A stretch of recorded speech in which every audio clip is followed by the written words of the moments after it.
Hello friends, here I am Dr. Vandana Gupta and most welcome to my channel Home Science Let's Crack It। तो नवंबर 17 में home science second paper conduct कराया गया था, जिसका कि 26 तक क्वेश्चन मैंने सॉल्व करवा दिया था। अब जो फर्दर क्वेश्चन है वो मैं इस वीडियो में सॉल्व करवाने जा रही हूँ। तो इससे पहले मैं एक इन्फॉर्मेशन आपके साथ शेयर करना चाहती हूँ। मुझे कुछ कमेंट्स आए हुए थे जिसमें ये कहा गया है कि हमें पीडीएफ नोट्स के लिए हमारे पास कमेंट्स आए थे। तो मैंने पिछले वीडियो में बताया था कि ये हमारा जो है टेलीग्राम चैनल का लिंक है।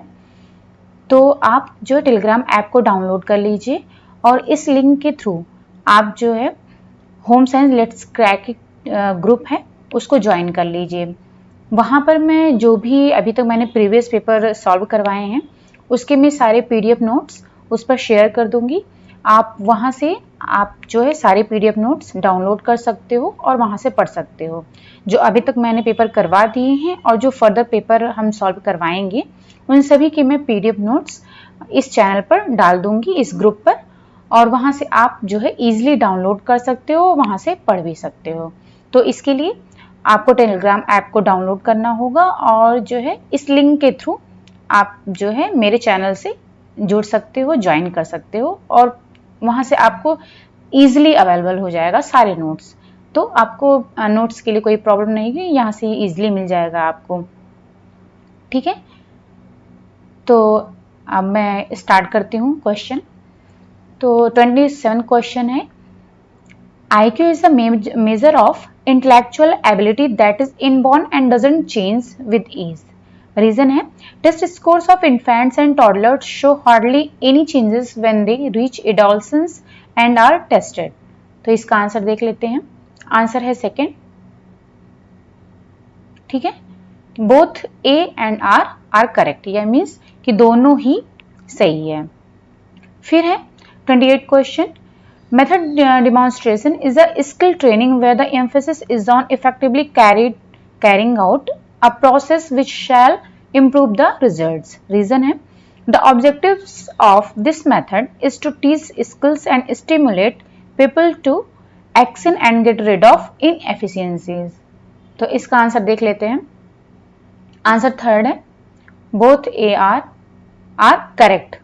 ठीक है, ये दोनों ही सही हैं। फिर आते हैं फर्दर क्वेश्चन पर। 29th क्वेश्चन है, असर्शन है, building interpersonal competence is a complicated process. Reason है कि it involves reading people's reactions and feelings even when people don't express them in words. तो इसका आंसर है थर्ड, इसमें भी दोनों ही सही हैं। ठीक है, फिर है 30 question, the absolute value of R represents the degree of linear correlation between pairs of scores and yet the meaning is more complex. Reason है कि a correlation coefficient of 0.50 does not indicate 50% association, nor does a correlation of 0.50 indicate twice the strength of association as a correlation of 0.25. तो इसका answer है पहला, both A R correct, means कि assertion भी सही है और रीजनिंग भी सही है। तो हिंदी में भी इसका देख लेते हैं और एक्सप्लेनेशन भी देख लेते हैं। तो अभिकथन है, IQ बौद्धिक योग्यता का मापदंड है जो जन्मजात होता है और उम्र के साथ बदलता नहीं है। ठीक है, और इसका रीजन है कि किशोरावस्था में पहुंचने पर शिशुओं के टेस्ट स्कोर मामूली बदलाव ही दिखाई देते हैं टेस्ट स्कोर में। तो ये दोनों ही जो ए तो सही है, लेकिन सॉरी, इसका आंसर सेकंड है, दोनों ही गलत है, क्योंकि इसमें इन्होंने कहा है कि जो IQ है बौद्धिक योग्यता का मापदंड है। ठीक है, ये तो सही है, लेकिन ये जन्मजात होता है, मीन्स कि बाय बर्थ होता है और उम्र के साथ बदलता नहीं है, तो ये गलत है।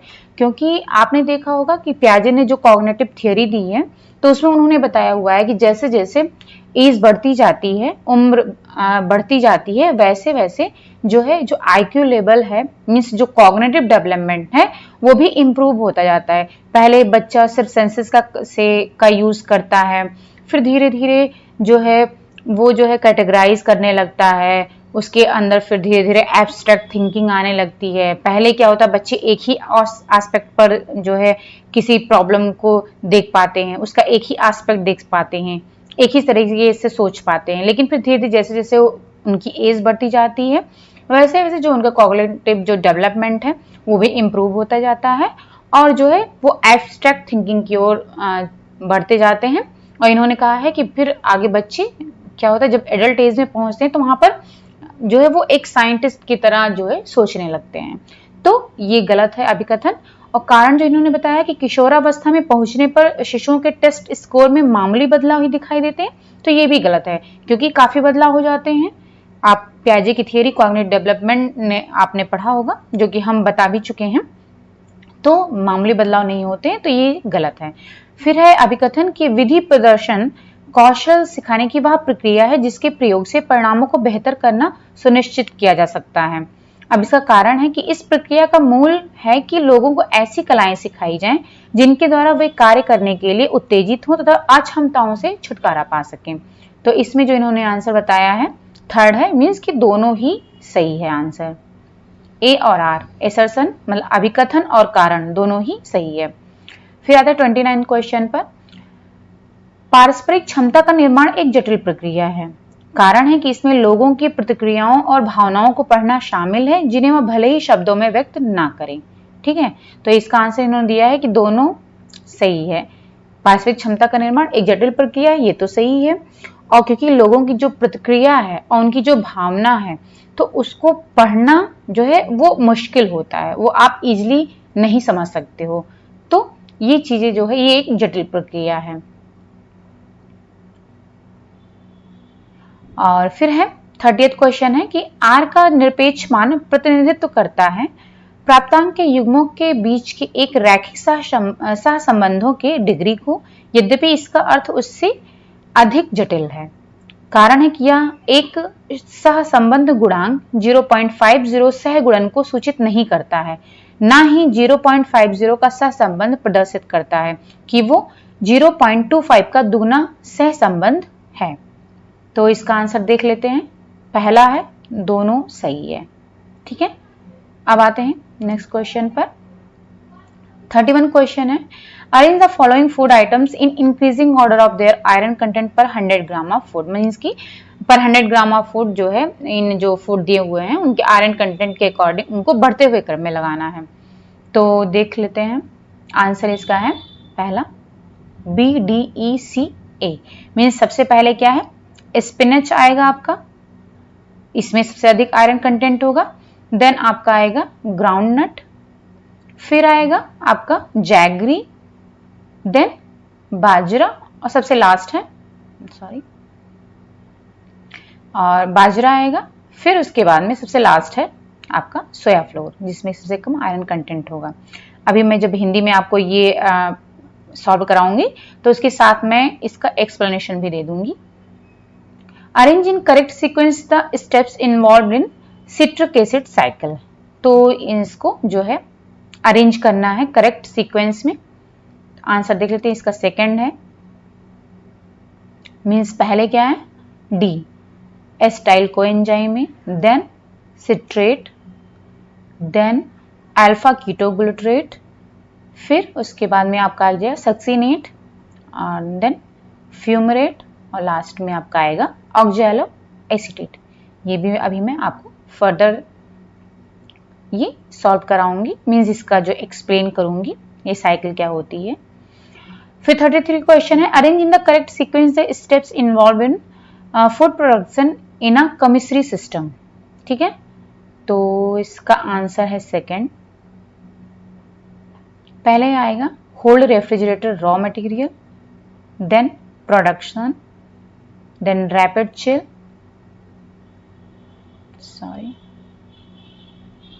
रैपिड चिल एंड देन आएगा आपका पोर्शनिंग, फिर है cold heat, cold hold, then reheat and last है सर्विस।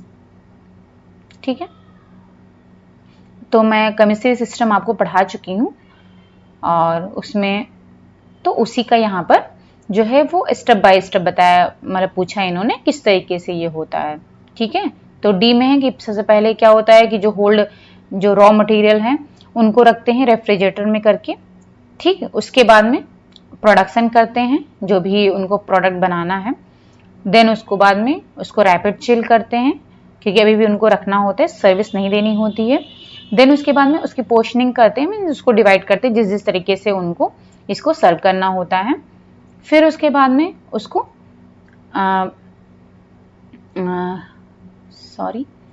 फिर उसके बाद में पोर्शनिंग के बाद में होल्ड मतलब उसको ठंडा रखते हैं। देन फिर जब उनको सर्विस करनी होती उससे पहले उसको रीहीट करते हैं और देन उसको सर्विस करते हैं।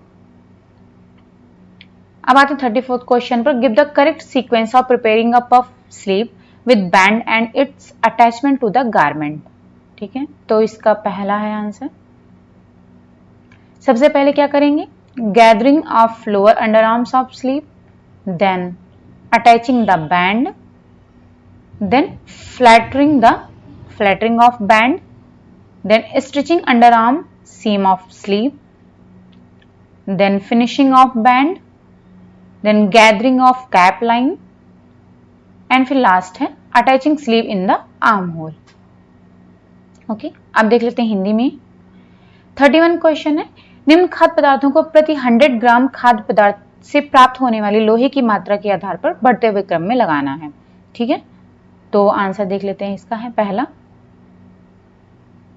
ओके, तो सबसे पहले है पालक। सबसे हाईएस्ट जो है पालक, मींस पालक में कितना आयरन कंटेंट होता है,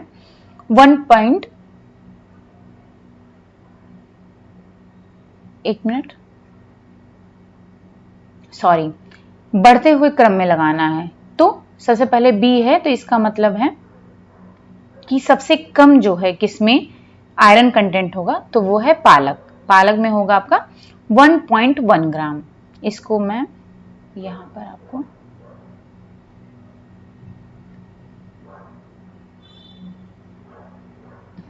एक मिनट,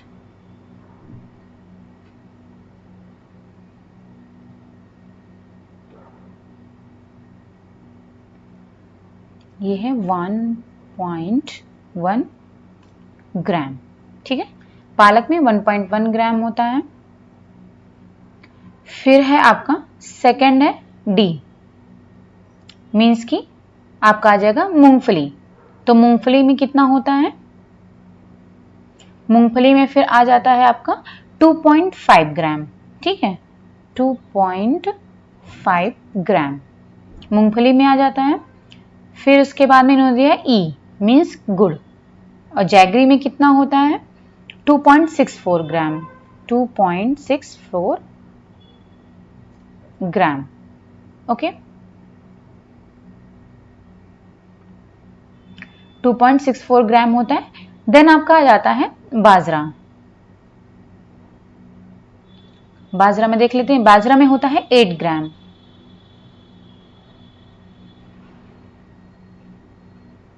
सॉरी 8 mg। ओके, ये ग्राम में नहीं है, ये सारे जो है mg में है।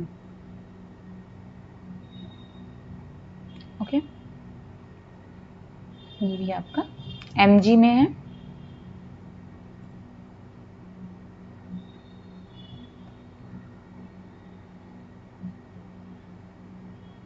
ठीक है, फिर लास्ट में आपका है सोयाबीन।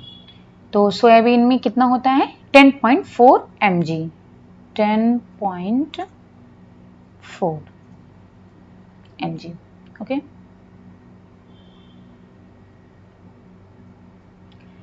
तो ये आप देख सकते हो, पहला है बी, मतलब सबसे कम होता है पालक में। उसके बाद में है आपका डी आ जाता है, 2.5 mg आ जाता है। फिर उसके बाद में आपका जैगरी, मीन्स ये गुड़ आ जाता है। फिर उसके बाद में है बाजरा, जिसमें कि 8 mg होता है, और सबसे अधिक होता है सोयाबीन में 10.4 mg। तो ये बढ़ते हुए क्रम में हो गया, आप इसको नोट डाउन कर सकते हो। फिर है सिट्रिक एसिड चक्र में आने वाले चरणों को सही क्रम में लगाएं। इसका आंसर है सेकंड। सबसे पहले क्या है, तो पहले मैं इसको देख लेते हैं। ठीक है, सिट्रिक एसिड साइकिल के बारे में। तो सबसे पहले कुछ फैक्ट्स देख लेते हैं कि रेस्पिरेशन का मतलब क्या होता है, जो हम सांस लेते हैं, ठीक है, तो वो जो प्रोसेस होती है वही रेस्पिरेशन प्रोसेस कहलाती है। और इसमें जो है 3 स्टेज आते हैं, 3 स्तर आते हैं, जिसमें कि ग्लाइकोलिसिस, क्रेब्स साइकिल और इलेक्ट्रॉन ट्रांसपोर्ट चेन, जिसे कि ETC भी बोलते हैं, ठीक है। तो ये 3 स्टेज इसमें जो है होते हैं रेस्पिरेशन की प्रोसेस में। तो ग्लाइकोलिसिस में क्या होता है, इसमें एक मॉलिक्यूल ग्लूकोज जो है 2 मॉलिक्यूल पायरुवेट में टूटता है। और ये प्रोसेस कहां पर होती है, सेल यानी कि कोशिका के साइटोसॉल में होती है। वहां पर जो है एक ग्लूकोज 2 पायरुवेट मॉलिक्यूल में टूटता है और इसी प्रोसेस को ग्लाइकोलिसिस कहते हैं। फिर दूसरी है क्रेब्स साइकिल, जो कि पूछा गया है आपसे। इसमें क्या होता है, यही जो पायरुवेट यहाँ पर टूट रहा है ग्लाइकोलिसिस में, अब ये फर्दर क्या होगा, पायरुवेट कार्बन डाइऑक्साइड में टूटता है क्रेब्स साइकिल में। और ये प्रोसेस कहां पर होती है, माइटोकॉन्ड्रिया में, सेल के कोशिका के माइटोकॉन्ड्रिया में ये प्रोसेस होती है। फिर उसके बाद में अब जो इलेक्ट्रॉन ट्रांसपोर्ट चेन है, ये क्या करता है, जो ये ग्लाइकोलिसिस और क्रेब्स साइकिल जो ये दोनों स्टेजेस हुई हैं, इससे जो प्रोडक्ट टूट रहे हैं, ठीक है, उनसे ये इलेक्ट्रॉन को ले लेता है, एक्सेप्ट कर लेता है। इलेक्ट्रॉन ट्रांसपोर्ट चेन दोनों स्टेजेस से जो प्रोडक्ट टूट रहे हैं उनको जो है, उनसे जो इलेक्ट्रॉन निकल रहे हैं उनको ये ले लेता है। और अब ये क्या करता है, अब जो इलेक्ट्रॉन ट्रांसपोर्ट चेन की प्रोसेस होगी, ठीक है, उसके प्रत्येक स्टेप में जो एनर्जी निकलेगी, वो एनर्जी जो है ATP यानी कि एडेनोसिन ट्राइफॉस्फेट को बनाने में यूज की जाती है। उस एनर्जी का उपयोग किया जाता है एडेनोसिन ट्राइफॉस्फेट बनाने में, ठीक है। और इस प्रोसेस को बोलते हैं ऑक्सीडेटिव फॉस्फोरिलेशन, ठीक है, जो कि रिडॉक्स रिएक्शन के द्वारा होती है। ये जो यहाँ पर रिडॉक्स रिएक्शन लिखा हुआ है, रिडॉक्स रिएक्शन का मतलब है कि ऑक्सीडेशन और रिडक्शन दोनों प्रोसेस होती है। ऑक्सीडेशन में क्या होता है, जो इलेक्ट्रॉन होता है वो क्या होता है, मतलब उसका लॉस होता है ऑक्सीडेशन में, जबकि रिडक्शन में क्या होता है, इलेक्ट्रॉन मॉलिक्यूल जो है वो ऐड होता है, ठीक है। तो इस प्रोसेस के द्वारा ही ये जो ऑक्सीडेटिव फॉस्फोरिलेशन प्रोसेस है ये हो रही है, जिसमें क्या हो रहा है, ATP का फॉर्मेशन हो रहा है, ATP बन रहा है। और ये जो ऑक्सीडेटिव फॉस्फोरिलेशन की प्रोसेस है, इसके थ्रू लगभग 90% जो है ATP जनरेट की जाती है, बनाई जाती है, ठीक है। तो अब यहाँ पर आते हैं, आपने देख लिया कि जो इलेक्ट्रॉन ट्रांसपोर्ट चेन थी उसमें 3 प्रोसेस जो हो रही थी, 3 स्टेजेस आ रही थी, वो कौन कौन सी थी। तो अब यहाँ पर है क्रेब्स साइकिल, जिसको कि TCA साइकिल भी कहते हैं, ट्राइकार्बोक्सिलिक एसिड साइकिल भी बोलते हैं, TCA साइकिल भी बोलते हैं और सिट्रिक एसिड साइकिल भी बोलते हैं। तीनों एक ही प्रोसेस है, मतलब एक ही साइकिल का नाम है। तो इसका आप क्लियर जो है डायग्राम ये देख सकते हो, ये इस तरीके से है, ठीक है। तो पहले हम इसमें समझ लेते हैं, क्योंकि इसमें इन्होंने ये कार्बन मॉलिक्यूल भी दिए हुए हैं, नंबर ऑफ कार्बन भी दिए हुए हैं, जिससे आपको समझ में आ जाएगा इजीली। अब जो है यहाँ पर आप देख सकते हो कि ये पायरुवेट जो है, जो कि ग्लाइकोलिसिस साइकिल से आया है यहाँ पर। अब ग्लाइकोलिसिस में क्या हो रहा था, एक ग्लूकोज 2 पायरुवेट मॉलिक्यूल में टूट रहा था। तो एक ग्लूकोज में 6 कार्बन होते हैं, तो 2 पायरुवेट मॉलिक्यूल में टूट रहा था, तो एक पायरुवेट में 3 कार्बन होंगे और दूसरे पायरुवेट में 3 कार्बन होंगे, ठीक है। तो वो 6 जो कार्बन थे यहाँ पर 3-3 कार्बन में टूट जा रहे हैं। अब यहाँ पर एक पायरुवेट के थ्रू जो है साइकिल यहाँ पर दिखाया गया है। अभी जो पायरुवेट है वो कहाँ, जब माइटोकॉन्ड्रिया में आएगा, एंट्री करेगा, तो ये एसिटाइल कोएंजाइम A में कन्वर्ट हो जाता है। और यहाँ पर 2 ही कार्बन बचते हैं, क्योंकि जब ये पायरुवेट से एसिटाइल कोएंजाइम A में कन्वर्ट होता है, तो यहाँ पर क्या होता है कि एक कार्बन जो है वो कार्बन डाइऑक्साइड के फॉर्म में रिलीज हो जाता है, मीन्स निकल जाता है। तो यहाँ पर 2 ही कार्बन बचता है। अब जो एसिटाइल कोएंजाइम A है, ये ऑक्सैलोएसिटिक एसिड से जब ये क्रेब्स साइकिल में एंट्री करेगा, मीन्स सिट्रिक एसिड साइकिल में जब ये एंट्री करेगा, तो क्या करेगा, ये ऑक्सैलोएसिटिक एसिड जो है इससे जो है कंबाइन हो करके ये सिट्रिक एसिड बना लेगा, ठीक है। अब जो ऑक्सैलोएसिटिक एसिड है जिसमें कि 4 कार्बन है और एसिटाइल कोएंजाइम है जिसमें कि 2 कार्बन है, ये दोनों मिलकर के सिट्रिक एसिड बनाते हैं जिसमें कि 6 कार्बन हो जाते हैं, ठीक है। अब जो सिट्रिक एसिड है वो कन्वर्ट होगा अल्फा कीटो ग्लूटरिक एसिड में कन्वर्ट होगा। अब यहाँ पर भी क्या होता है, ये 6 कार्बन है इसके पास, अब यहाँ पर एक कार्बन जो है कार्बन डाइऑक्साइड के फॉर्म में निकल जाएगा, रिलीज हो जाएगा, मीन्स एक कार्बन का यहाँ पर लॉस हो जाएगा। तो यहाँ पर 5 ही कार्बन बचेंगे और इस प्रोसेस के समय यहाँ पर जो NAD है, निकोटिनामाइड एडेनिन डाइन्यूक्लियोटाइड, वो क्या होता है, रिड्यूस होकर के NADH में कन्वर्ट हो जाता है, मीन्स यहाँ पर NADH का प्रोडक्शन होता है। ठीक है, अब यहाँ पर 5 कार्बन ही बचे हैं। अब जो अल्फा कीटो ग्लूटरिक एसिड है वो जो है सक्सीनिक एसिड में कन्वर्ट होता है और यहाँ पर 4 कार्बन बचते हैं। यहाँ पर भी जो एक कार्बन है वो कार्बन डाइऑक्साइड के फॉर्म में उसका जो है वो रिलीज हो जाता है और एक कार्बन का लॉस होता है। यहाँ पर भी जो NAD है वो रिड्यूस होकर के NADH में कन्वर्ट हो जाता है और ADP जो एडेनोसिन डाइफॉस्फेट वो कन्वर्ट होता है ATP में, यानी कि एडेनोसिन ट्राइफॉस्फेट।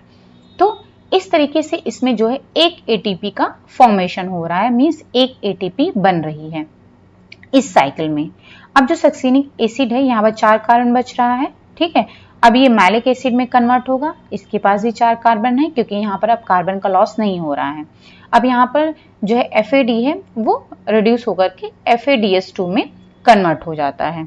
ठीक है, FADH2 का इसको जो है FAD को फ्लैविन एडेनिन डाइन्यूक्लियोटाइड कहते हैं। ठीक है, अब जो मैलिक एसिड है वो जो है ऑक्सैलो एस्टिक एसिड में फिर कन्वर्ट होगा, इसके पास 4 कार्बन है, यहाँ पर भी कोई कार्बन का लॉस नहीं हो रहा है, लेकिन यहाँ पर जो NAD था वो रिड्यूस होकर के NADH में कन्वर्ट हो रहा है।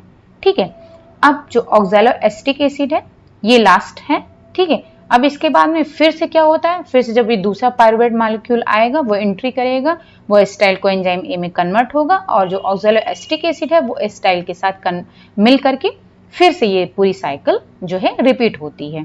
तो इस तरीके से जो है 2 साइकिल मतलब 2 साइकिल ये चलती है और दोनों साइकिल में एक एक ATP का फॉर्मेशन होता है। ठीक है, तो आई थिंक आपको समझ में आ गया होगा ये साइकिल। अब ये क्लियर फिगर है, आप इसको देख सकते हो और इसको नोट डाउन भी कर सकते हो, बहुत ही इंपॉर्टेंट साइकिल है ये। ठीक है, तो अब यहाँ पर आप देख सकते हो कि पहले क्या है, सबसे पहले क्या होगा, एसिटाइल कोएंजाइम A आएगा। ठीक है, एसिटाइल कोएंजाइम में जो कि ऑक्सैलो एसिटिक एसिड स्टार्ट में मिल करके फिर वो क्या बना रहा है, सिट्रेट। अब सिट्रेट के बाद क्या आ जाएगा, अल्फा कीटो ग्लूटरेट, देन आपका आएगा सक्सीनेट, फिर फ्यूमरेट और लास्ट में आपका आ जाता है ऑक्सैलो एसीटेट। ठीक है, तो आपको ये साइकिल समझ में आ गई होगी। फिर है 33 क्वेश्चन, केमिस्ट्री प्रणाली में खाद्य उत्पादन के चरणों को सही क्रम में लगाना है। ठीक है, तो इसका आंसर है सेकंड। सबसे पहले क्या होगा, कच्चे माल को रेफ्रिजरेट करना होता है, देन उत्पादन करते हैं प्रोडक्ट का, फिर उसके बाद में तेजी से उसको ठंडा करना होता है, देन उसको डिवाइड करते हैं, भाग करते हैं, फिर उसके बाद में ठंडी स्थिति में उसको रखते हैं, फिर पुनः गर्म करना होता है, रीहीट करना होता है परोसने से पहले, मीन्स उसकी सर्विसिंग से पहले उसको रीहीट करते हैं। अब आते हैं 34 क्वेश्चन पर, पट्टे वाली पफ बाजू को तैयार करना और उसे वस्त्र में लगाने का सही क्रम दीजिए।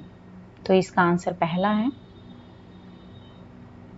तो सबसे पहले क्या करते हैं, बाजू के निचले भाग यानी कि जो लोअर अंडर आर्म है उस पर चुन्नट डालते हैं, उसके बाद में उस पर पट्टे को लगाते हैं, जो भी पट्टी आपको लगानी है वो लगाते हैं, उसके बाद में पट्टे को समतल करते हैं, देन बाजू की सीवन को सिलते हैं, उसके बाद में पट्टे को पूरा करते हैं और फिर कैप रेखा को चुन्नट डालते हैं, कैप रेखा मीन्स जो ऊपर की साइड में होगी वहां पर चुन्नट डालते हैं और फिर लास्ट में बाजू को आर्म होल में लगाते हैं, यानी कि उसको सिल देते हैं।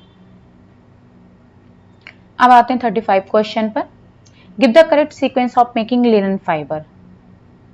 तो इसका आंसर है पहला, सबसे पहले हार्वेस्टिंग करते हैं, देन रेटिंग, देन ब्रेकिंग,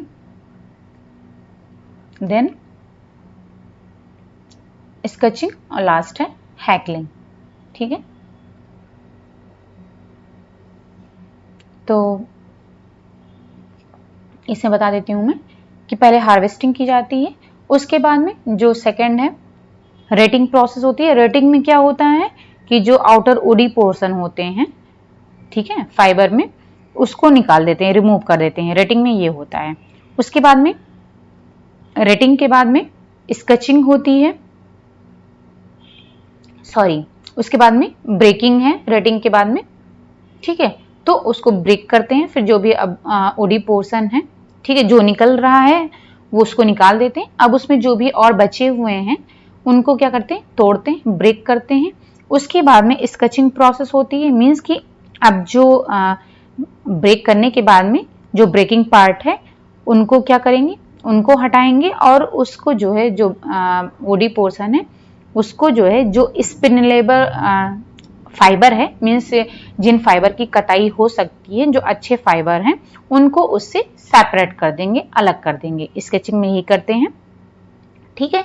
फिर उसके लास्ट में जो है हैकलिंग की जाती है। हैकलिंग का मतलब है कंबाइनिंग, मीन्स उनको कंबाइन किया जाता है। फिर ड्राइंग की जाती है, मीन्स उसको स्ट्रेट किया जाता है, समतल किया जाता है, और उसके बाद में उसको ट्विस्ट किया जाता है और देन उसकी कताई की जाती है, मीन्स स्पिनिंग की जाती है।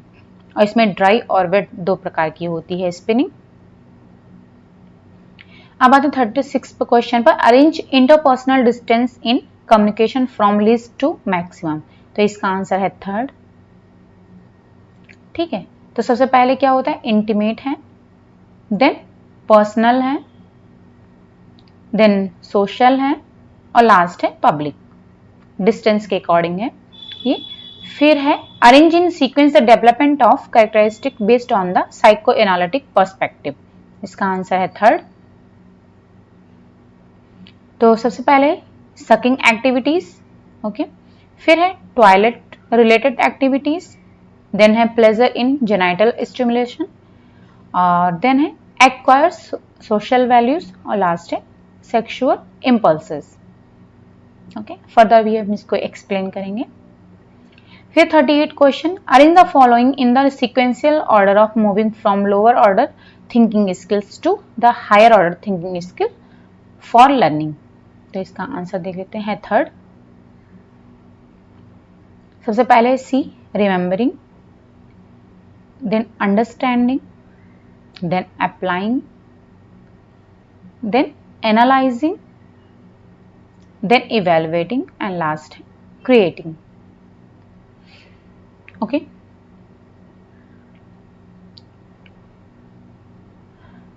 लिनन तंतु को बनाने का सही क्रम दीजिए, ठीक है। तो इसका आंसर पहला है, सबसे पहले हार्वेस्टिंग की जाती है, देन इसकी रेटिंग की जाती है। रेटिंग में क्या होता है, जो उसका आउटर वुडी पोर्शन है, ठीक है, फाइबर में, उसको जो है रिमूव कर दिया जाता है, अलग कर दिया जाता है। उसके बाद में अब अगर कुछ उसमें जो भी वुडी पोर्शन है, ठीक है, वो अगर उसमें बचे हुए हैं तो उनको ब्रेक किया जाता है, तोड़ा जाता है। फिर उनकी स्केचिंग की जाती है, मीन्स अब जो ब्रेक जो टूटे हुए जो वुडी पोर्शन है उनको अलग किया जाता है, और जो कताई लायक फाइबर होते हैं उससे उनको अलग कर दिया जाता है।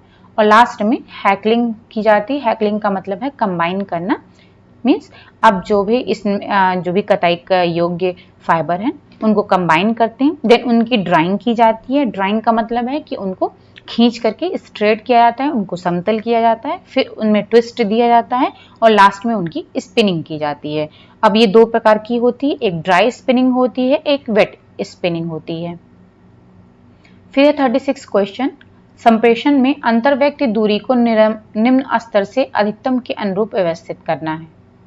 तो आंसर इसका थर्ड है। तो निम्नतम दूरी किसमें होगी, घनिष्ठता में, ओके, फिर व्यक्तिगत में, फिर उसके बाद में सामाजिक में, और सबसे ज्यादा दूरी किसमें होगी, सार्वजनिक में। फिर 37 क्वेश्चन, मनोविश्लेषणात्मक यानी कि साइको एनालिटिक दृष्टिकोण पर आधारित विशेषताओं के विकास को क्रम में लगाना है, ठीक है। साइको एनालिटिक जो कि साइको एनालिटिक थियरी दी गई थी, ठीक है। तो इसमें जो है आंसर देख लेते हैं, इसका थर्ड है। तो सबसे पहले है चूसने की क्रियाएं, ठीक है, चूसने की यानी कि ये ओरल स्टेज के बारे में कहा जा रहा है। साइकोएनालिटिक थ्योरी जो कि किसने दी थी, फ्रॉइड ने दी थी। तो ये फ्रॉइड के बारे में इन्होंने बताया, फ्रॉइड ने, जो कि स्टेजेस दिए थे डिफरेंट, ठीक है। तो डिफरेंट स्टेजेस में इन्होंने जो है 4 मेन स्टेज जो बताए हुए हैं। पहला था ओरल स्टेज, ठीक है, ओरल स्टेज जिसमें कि उन्होंने बताया ओरल का मतलब है कि चूसने, जिसमें कि वो अपने माउथ का यूज करता है, ठीक है, सकिंग उसी से की जाती है। तो ये ओरल स्टेज आ गया। उसके बाद में सेकंड आपका आएगा प्रसाधन संबंधी क्रियाएं यानी कि एनल स्टेज, जिसमें कि उसके जो एनस हैं वो उसका यूज करके वो टॉयलेट ट्रेनिंग जो है लेता है, ठीक है। तो ये आ जाएगा प्रसाधन संबंधी क्रियाएं जो कि ओरल स्टेज में आ जाएंगे, उसमें टॉयलेट ट्रेनिंग दी जाती है। फिर आता है आपका जननेंद्रिय उद्दीपन, यानी कि अब उसके बाद में फैलिक स्टेज आ जाता है। अब जो फैलिक स्टेज होता है उसमें क्या होता है, जो इसको जो ये ओरल, एनल और फैलिक स्टेज है, इन तीनों को ही प्रीजेनाइटल स्टेज कहते हैं, ठीक है। तो इसमें क्या होता है, इस स्टेज में जो उनके सेक्सुअल और जो एग्रेसिव फीलिंग है उनकी, ठीक है, वो जो है वो फंक्शन करने लगती हैं, ठीक है, वो फंक्शन में आ जाती हैं। जो उनके जेनिटल ऑर्गन से रिलेटेड जो फंक्शन होते हैं वो जो है फोकस में आ जाते हैं, ठीक है। इसमें इन्होंने एक एग्जाम्पल बताया था कि जो वो थीब्स के राजा थे, तो उसमें क्या हुआ था, उन्होंने अपने ही फादर को मार दिया था क्योंकि वो अपनी माँ से शादी करना चाहते थे। तो इसमें इन्होंने बताया था कि जो जैसे जो लड़का है उसका अपने माँ के प्रति प्यार होता है, वो जो है फीलिंग्स होती हैं, और जो लड़कियां होती हैं, गर्ल्स होती हैं, उनका अपने फादर के प्रति फीलिंग होती है। तो इसके बारे में इन्होंने बताया था, ठीक है। तो ये जो है इसमें आ जाता है, फैलिक स्टेज में आ जाता है। फिर उसके बाद में आ जाता है जेनाइटल स्टेज, ठीक है। जेनाइटल स्टेज जो इसमें कि जेनाइटल स्टेज में वो जैसे कि सामाजिक मूल्य जो होते हैं, सामाजिक मूल्य को वो ग्रहण करने लगते हैं, ठीक है। जेनाइटल स्टेज में आ जाता है कि इसमें अब वो सिर्फ अपने बारे में नहीं सोचते हैं, बल्कि वो अब जो है दूसरों के बारे में भी सोचने लगते हैं, दूसरों से प्यार करते हैं, उनके प्रति भी अपनी फीलिंग को एक्सप्रेस करते हैं। मीन्स कि वो सेल्फिश नहीं रह जाते हैं। अब उसका नेचर, उनका जो दूसरों के प्रति भी उनकी रिस्पॉन्सिबिलिटी आ जाती है। वो समाज के बारे में भी, उनके जो समाज के रूल्स रेगुलेशन हैं, उनके जो मूल्य हैं, उनको भी ग्रहण करने लगते हैं, उनको फॉलो करने लगते हैं, ठीक है। फिर उसके बाद में ये लास्ट में इन्होंने दिया हुआ है यौनिक आवेग, ठीक है। तो इन्होंने फिलहाल 4 बताए हुए हैं, ओरल, एनल, फैलिक और जेनाइटल, 4 स्टेज मेन बताए हुए हैं, और ये फ्रॉइड के द्वारा दिया गया है। फिर है 38 क्वेश्चन, सीखने की प्रक्रिया में निहित बौद्धिक क्षमताओं को नीचे से ऊपर के क्रम में लगाना है, ठीक है। तो आंसर इसका थर्ड है। तो सबसे पहले इन्होंने बताया है क्या करते हैं, हम याद करते हैं। मीन्स कि आप मान लीजिए कि कोई भी थियरी है, तो सबसे पहले हम क्या करते हैं, उसको याद करने की कोशिश करते हैं, ठीक है, रटते हैं, याद करते हैं उसको। फिर उसके बाद में धीरे धीरे जैसे हमारे अंदर कैपेसिटी डेवलप होने लगती है, ठीक है, तो हम उसको समझते हैं, समझने की कोशिश करते हैं। फिर उसके बाद में जब हम उसको समझने लगते हैं, देन क्या करते हैं, अब फिर उन पर हम प्रयोग करना स्टार्ट कर देते हैं, उस थियरी को अप्लाई करने लगते हैं, उस पर प्रयोग करने लगते हैं। फिर उसके बाद में अब जब उस थ्योरी को हम अप्लाई करते हैं, फिर देखते हैं कि हम वो किस तरीके से काम कर रही है, तो उसका विश्लेषण करते हैं, मीन्स कि उसकी एनालिसिस करते हैं। और जब एनालिसिस करते हैं, देन लास्ट में फिर उसको हम जो है मूल्यांकन करते हैं, उसका एवेल्युएशन करते हैं कि जो हमने थियरी जो याद की है, जिसको समझा है, अप्लाई किया है, वो कहाँ तक सही है, ठीक है, वो सही है या नहीं सही है थियरी। तो उसको प्रूफ करने के लिए जो है हम फिर उसको मतलब उसको प्रूफ करते हैं, देन उसके बाद में हम उसको इवेलुएट करते हैं। जब एनालाइज करने के बाद में हम जब उसका मूल्यांकन करते हैं, तो उसके बाद में जब हमको ये पता चल जाता है कि ये सही है या फिर गलत है, जो भी हमको रिजल्ट मिलता है, तो उसी के बेसिस पे अगर हमारी जो थियरी थी अगर वो सही होती है, ठीक है, तो फिर हम उस थियरी के थ्रू हम नई थियरी फिर डेवलप करना स्टार्ट कर देते हैं, मतलब क्रिएट करते हैं। अब उस थियरी के बेसिस पर हम नए नए आइडियाज़ को क्रिएट करने लगते हैं, नए नए विचारों को नई खोज करते हैं उस थियरी के बेसिस पर। तो इस तरीके से जो नीचे से ऊपर के क्रम का ये इन्होंने बताया कि कैसे कैसे हम सीखते हैं, ये सीखने की प्रक्रिया है। ठीक है, रटने से लेकर के लास्ट में जो हम क्रिएट करने लगते हैं, यानी कि नई चीज को डिस्कवर करने लगते हैं। फिर है 39 क्वेश्चन कि arrange the following stages of group development as proposed by Bruce Tuckman in a sequential order. ठीक है, तो इसका आंसर है 4th इन्होंने दिया हुआ है। सबसे पहले है फॉर्मिंग स्टेज आती है, देन आती है स्टॉर्मिंग स्टेज, देन आती है norming stage, then performing stage और लास्ट है एडजर्निंग स्टेज। अभी फर्दर हम इसको जो है डिटेल में एक्सप्लेन करेंगे। फिर 40 क्वेश्चन है कि arrange in correct sequence the steps in hypothesis testing. तो इसका थर्ड है आंसर। तो सबसे पहले है a specific hypothesis, the null hypothesis is formulated about a parameter of population along with an alternative hypothesis. फिर है a random sample is drawn from the population of observations and the value of sample statistic is obtained. फिर आता है, फिर क्या करेंगे, the random sampling distribution of statistic under consideration is examined to determine what sample outcomes would occur by chance if null hypothesis is true. फिर है last में क्या करेंगे, null hypothesis is retained if the particular sample outcomes is in line with the expected outcomes if the hypothesis is true, otherwise it is rejected. ठीक है, तो ये process हो गई। फिर आते हैं 41 क्वेश्चन पर, match the nutrients in list 1 and their deficiency symptoms in list 2। तो आंसर इसका देख लेते हैं 4। तो इसमें इन्होंने दिया है, एक मिनट, ठीक है, 4th आंसर है। तो जो साइनोकोबालामिन है उसकी डेफिशिएंसी से क्या होता है, पर्नीशियस अनीमिया, और थायमिन की डेफिशिएंसी से क्या होता है, मसल वीकनेस। एस्कॉर्बिक एसिड की डेफिशिएंसी से क्या होता है, पेटिशियल हेमरेज। और आयरन डेफिशिएंसी से क्या होता है, hypochromic microcytic anaemia. And zinc की डेफिशिएंसी से होता है हाइपोगाइजिया। तो इन सब के बारे में हम पहले डिस्कस कर चुके हैं। ठीक है, कि क्या होता है हाइपोगाइजिया, क्या होता है, जिसमें कि जो आपकी जो टेस्ट सेंसिटिविटी होती है वो जो है कम हो जाती है। ठीक है, आप टेस्ट को समझ नहीं पाते हो, तो आपकी जो टेस्ट सेंसर्स हैं वो कम काम करने लगते हैं। ठीक है, और पेटिशियल हेमरेज में क्या होता है, जो अंडरनीथ स्किन होती है, मतलब अंडर स्किन जो है ब्लीडिंग होने लगती है। और अनीमिया के बारे में हमने पूरा डिटेल बताया हुआ है आपको, तो आप प्रीवियस वीडियोस में जा करके आप अनीमिया के पूरे डिटेल के बारे में और ये जो अदर डिजीजेस हैं वो भी हमने जो है एक्सप्लेन की हुई है, उसको देख सकते हो वहाँ से। अब हिंदी में देख लेते हैं कि ब्रूस टकमैन द्वारा दिए गए समूह निर्माण के विभिन्न चरणों को क्रम से लगाना है। ठीक है, तो इसका आंसर जो है 4 है। सबसे पहले क्या होता है, बनाना। ठीक है, तो पहले हम देख लेते हैं कि ये इनकी साइकिल क्या थी। तो ये ब्रूस टकमैन ने दिया हुआ था, ग्रुप डेवलपमेंट या फिर आप इसको टीम डेवलपमेंट भी कह सकते हो। इसके 5 स्टेज इन्होंने बताए थे। तो पहला है फॉर्मिंग स्टेज।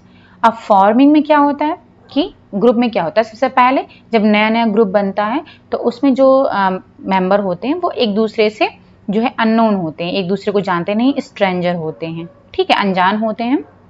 तो वो फिर उनके द्वारा कुछ नई फॉर्मेलिटीज़ बनाई जाती है, कुछ रूल्स स्थापित किए जाते हैं जिसको कि सभी को फॉलो करना होता है। फिर दूसरा स्टेज आता है स्टॉर्मिंग का। अब इसमें क्या होता है, जो मेंबर हैं वो अपनी फीलिंग्स को एक दूसरे से कम्युनिकेट करना, संप्रेषित करना स्टार्ट करते हैं, लेकिन अभी भी वो खुद को जो है वो अलग ही पाते हैं, वो अभी भी वो अपने आप को एक ग्रुप का भाग नहीं बना पाते हैं। ठीक है, और अगर इस ग्रुप में कोई भी जो ग्रुप का एक कोई ना कोई एक लीडर बना होता ही है, तो जो लीडर होता है उसके द्वारा अगर ग्रुप को कंट्रोल किया जा रहा है तो फिर उसके अगेंस्ट में वो उसका प्रतिरोध भी करते हैं। ठीक है, फिर आती है नॉर्मिंग स्टेज। अब नॉर्मिंग में क्या होता है कि अब जो ये टीम मेंबर हैं वो खुद को जो है उस टीम का यानी कि उस ग्रुप का जो है भाग समझने लगते हैं, मीन्स कि उसको उनको फील होने लगता, अनुभव होने लगता है कि वो भी उस ग्रुप का भाग है, उसके पार्ट हैं। अब वो ये समझने लगते हैं कि अगर वो एक साथ मिलकर के काम करते हैं तो जो भी उनके ग्रुप का गोल होगा, जो हर एक ग्रुप का, समूह का कोई ना कोई एम होता है, गोल होता है, तो वो अगर वो टीम में काम करते हैं, टीम वर्क करते हैं, तो वो उस गोल को, उस एम को, उस लक्ष्य को वो प्राप्त कर सकते हैं। तो इस तरीके से अब वो धीरे धीरे एक दूसरे के जो पॉइंट ऑफ व्यू हैं उनको जो है एक्सेप्ट करने लगते हैं, उनको समझने लगते हैं, उनकी फीलिंग्स को समझने लगते हैं। तो इस तरीके से वो टीम वर्क करने लगते हैं। फिर आता है परफॉर्मिंग स्टेज। अब इसमें क्या होता है, जो टीम वर्क वो कर रहे हैं वो अच्छे से वो करने लगते हैं, ठीक है, एक दूसरे के ऊपर वो ट्रस्ट हो जाता है उनका।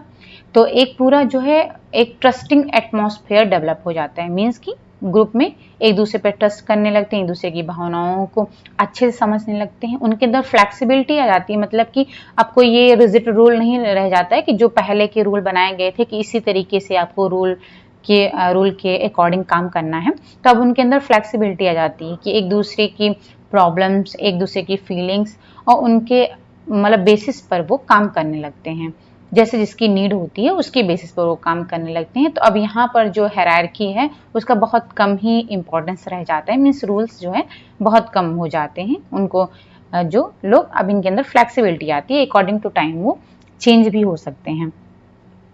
तो अब फिर लास्ट आता है एडजर्निंग स्टेज। इसमें क्या होता है कि अब जो है, जो टीम का उनका गोल होता है वो प्राप्त कर चुके होते हैं, जो भी उन्होंने जो रोल बनाए हुए थे उसके अकॉर्डिंग किसी ना किसी को वो चुन चुके होते हैं, ठीक है। तो सारे मेंबर का जो कंट्रीब्यूशन है वो जो है वो एक दूसरे को पहचान जाते हैं अच्छे से।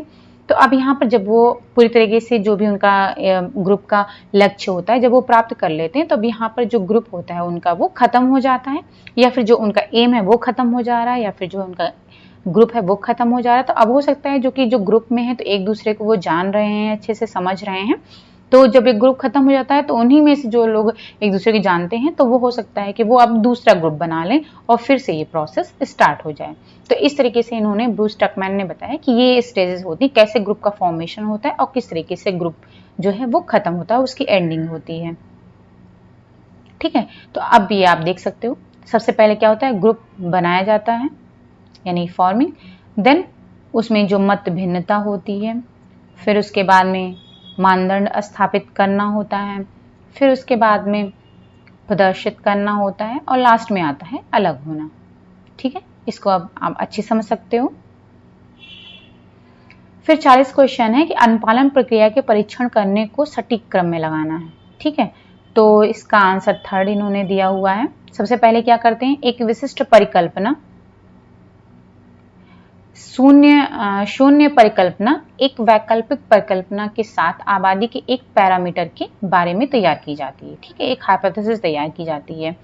फिर इसके बाद में एक यादृच्छिक नमूना टिप्पणियों की आबादी से तैयार किया जाता है और नमूना आंकड़ा प्राप्त किया जाता है। फिर उसके बाद में विचाराधीन आंकड़ों के यादृच्छिक नमूनाकरण के वितरण की जांच करने के लिए जांच की जाती है कि नल का परिकल्पना सही होने पर नमूना परिणाम क्या होगा। और लास्ट में क्या होता है कि नल परिकल्पना को बरकरार रखा जाता है अगर उम्मीदवार के परिणामों के अनुरूप होने वाले नमूने का नतीजा अगर परिकल्पना सही है, अन्यथा इसे अस्वीकार कर दिया जाता है, ठीक है, मीन्स कि रिजेक्ट कर दिया जाता है। फिर आते हैं 41 क्वेश्चन पर। इसमें ये डेफिशिएंसी दी गई, मतलब सॉरी, यहाँ पर न्यूट्रिएंट्स दिए गए हैं और उनके डेफिशिएंसी डिजीज दी गई हैं। तो इसका आंसर है 4। तो पहले क्या है, साइनोकोबालामिन की कमी से क्या होता है, पर्नीशियस अनीमिया। थायमिन की कमी से होता है मांसपेशियों में कमजोरी आ जाती है।